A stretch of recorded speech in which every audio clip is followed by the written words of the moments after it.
One thing in common between all animals, including us humans, is that we all sleep.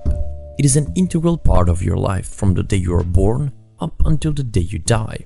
And if something happens every single day without exception, we can all agree it must be important.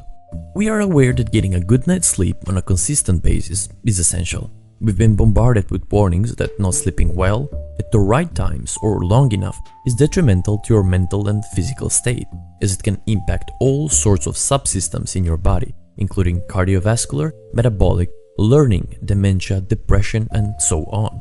But I'm sure that very few of you are getting those 79 hours of quality sleep, waking up energized and alert, ready to attack the day without losing energy or focus.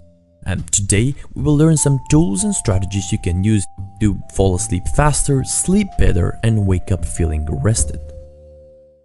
So, sleep is this strange period of our lives when we are unconscious and, in the most part, unable to be impacted by outside sensory experiences.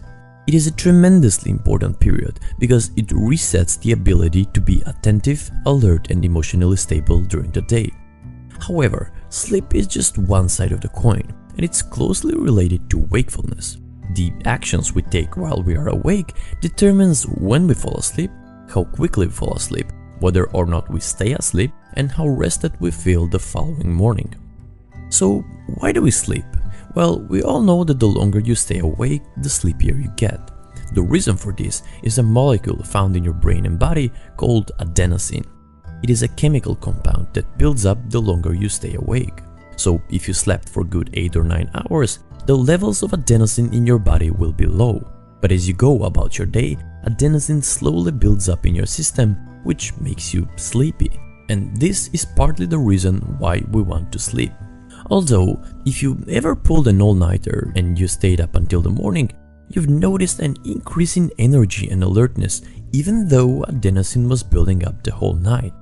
That is because there is another more powerful force that governs our sleep habits, and it's a so-called circadian force.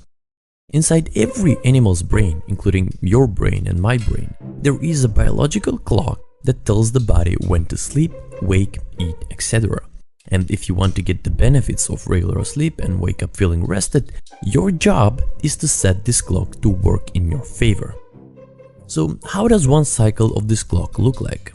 A typical 24-hour circadian cycle would start early in the morning, sometime after sunrise. The levels of adenosine in your body are low, for reasons now you're familiar with, and your nervous system releases a hormone called cortisol that signals the body to start tensing your muscles, raise your heart rate, and start waking up. You might heard of cortisol as a stress hormone, but if it's released early in the morning, it is actually healthy because it wakes you up and makes you able to move and wanting to move for work, school, exercise, etc. However, this stress hormone also serves another purpose. This pulse of cortisol in the morning that wakes you up is what starts the circadian clock. After the release of cortisol in the body, a timer is set, and in about 12 to 14 hours, the body secretes another hormone, which in turn makes you sleepy. This hormone is called melatonin, and it's secreted from the pineal gland. These wakefulness and sleepiness signals are what constitute the circadian rhythm. A pulse of cortisol, which wakes you up, and 12 to 14 hours later, a release of melatonin, which puts you to sleep. This rhythm is endogenous. It happens regardless of any external input.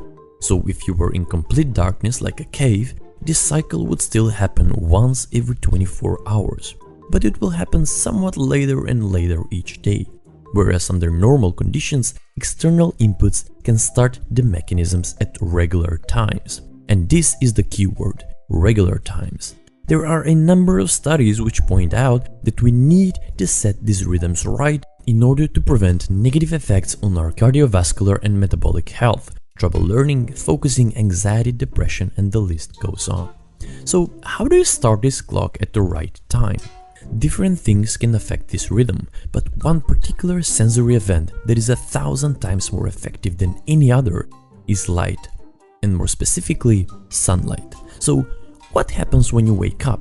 You open your eyes, and light is perceived by your retinas. There, a so-called retinal ganglion cells send electrical signals to this central clock that resides above the roof of your mouth called suprachiasmatic nucleus. And this central clock has connections to essentially every single cell and organ in your body. So there is a direct physical connection between the light that enters your eyes and the circadian clock, and the way you can regulate the clock is by exposing yourself to sunlight. It is vitally important for light to be communicated to this central clock in order to time the cortisol and melatonin properly. Because if we wake up and we are in a dark room, there isn't enough light to trigger the activation of these mechanisms. The release of cortisol will be shifted later in the day, followed by a late release of melatonin, which can lead to you not being able to fall asleep. We also know that this shift in cortisol later in the day is a signature of most anxiety and depression disorders. So it is critically important to get out and get this light properly. Preferably early in the morning, as close to waking up as possible, because these retinal ganglion cells that activate the clock respond best when the sun is at a low solar angle, or in other words, sunrise. But if you can't catch the sunrise, you should still go out as early as you can and get this light appropriately. So how long should you expose yourself to sunlight?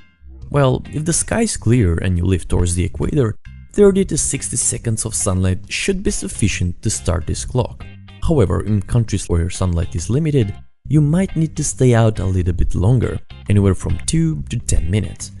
And for this exposure, it's crucial for you to be outside, because a study done by a Stanford University professor Jamie Zeitzer states that viewing the sun through a window or a car windshield is about 50% less effective. So after you start this clock, how do you keep it in check? Well, the answer again is light. There is a lot of content circulating the internet telling us that blue light is bad for us. However, that's not the case. Blue light can, to some degree, mimic the effect of sunlight, which means you should expose yourself to blue light during the day, because it suppresses the release of melatonin, which, as we know, was tightly connected with sleepiness. So, if you want to be alert and awake during the day, you should expose yourself safely to as much light as possible. However, during the later period of the day, you need to be careful, because the longer you are awake after 10, 12, 14 hours, the more sensitive your retinas become, and light in the later stage of the day can negatively impact this cycle. So ideally, you want more light early in the morning and afternoon and less light at the end of the day. But if you have to watch light in the evening and you can't get around it, you should place the lights lower in your environment. The cells in your eyes that detect sunlight are placed in the lower portion of your eyes, so they can detect light sources that come from above, just like the sun. So by placing your artificial lights at a low angle, using warmer colors and not using overhead lights, you can avoid improper activation of these receptors, which is a good thing if you want to be able to fall asleep. So as you now know, you have these internal mechanisms of adenosine and the circadian clock, and they operate 24/7. Your job is to provide them anchor points, so your cortisol and melatonin and everything else that cascades down the line, like metabolism, ability to learn, sense of alertness, dopamine, serotonin, are timed regularly. It's not that important to be exactly on the minute every single morning, because these systems work by averaging out when you see light in your day. But giving them consistent anchors can really provide positive benefits and general well-being.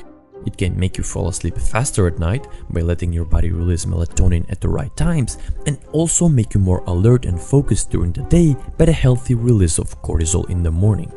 So, if you want to live optimally, try these changes for a week. Get out and get the sunlight. Trigger your circadian clock at the right time. Use the knowledge you learned from this video to regulate when you wake up and when you fall asleep, and see how getting a good night's sleep regularly can affect your life for the better. I want to thank you guys for watching, and feel free to tell me in the comments if you like this science-based approach more than the other animated videos. Take care, and I'll see you soon.